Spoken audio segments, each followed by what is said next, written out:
ఏమిటా కిలో బియ్యం వారం రోజులు కూడా రావట్లేదు అనుకుంటున్నాను. ఇదా విషయం?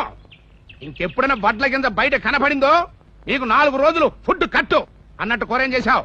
వండటానికి ఏమి లేవు. ఏం లేకపోవడం ఏంటి? పోయిన నెలనే కదా 1/2 కిలో దొండకాయలు కొనుక్కొచ్చాను, అప్పుడే అయిపోయాయా? రోజుకో కాయ చొప్పున పులిసెట్టుకొచ్చాను. ఇంకా ఎక్కడుంటాయి? సర్లే, బయటికి వెళ్ళి నేను కూర పట్టుకొస్తాను. ఈ లోపల నువ్వు అన్నం వండు. ఇదిగో గంజి పారబోస్తామేమో దాచిపెట్టు. కాస్త ఉప్పేసుకుంటే భోజనానికి ముందు సూపులా తాగొచ్చు. బెండకాయలు, దొండకాయలు, బంగాళదుంపలు, గోరుచిక్కుడుకాయలు.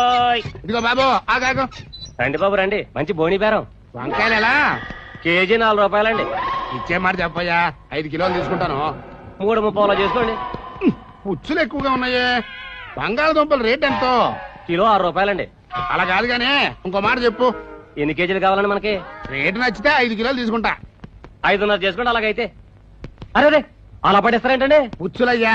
పుచ్చులు కదండి బాబు, అవి మచ్చలు. పుచ్చులకి మచ్చలకి తేడా తెలియదు అనుకుంటున్నావా? సర్లే, బెండకాయలు ఎంత? 4 రూపాయలండి. అయినా మరీ ఇంత ముదురు తెచ్చావే?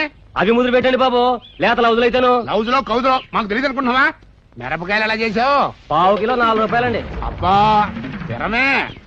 అది సరిగానే బంగాళదుంపలు ఇచ్చే మాట ఒక మాట చెప్పు. చెప్పాను కదండి, 5.5 చేసుకోండి. ₹1 ఇస్తా. దుంపకాయ కాదు, 4 కిలోలకి. 4 కిలోలు 1 రూపాయ. ఏది పేసిడి తిప్పుకో. నీ అబ్బా బేరం పొద్దున్నే దరిద్ర పోని. 4 కిలోలు 1 రూపాయ అంట. ఎప్పుడు